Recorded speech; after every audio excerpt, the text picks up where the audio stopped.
Kaya kahit anong gawin ng sangkabaklaan, hindi talaga natin makuha yung respeto ng mga tao sa paligid natin, lalong-lalo na yung mga kalalakihan.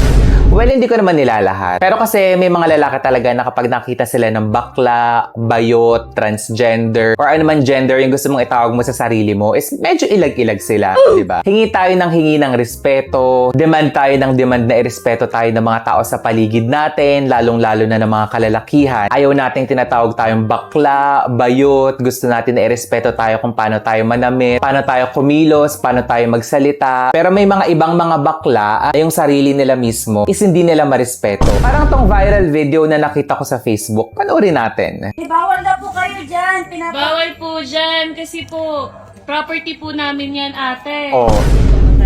Ay, huwag ka na mag-video. Bawal yan. Bawal din po yan, private property po yan.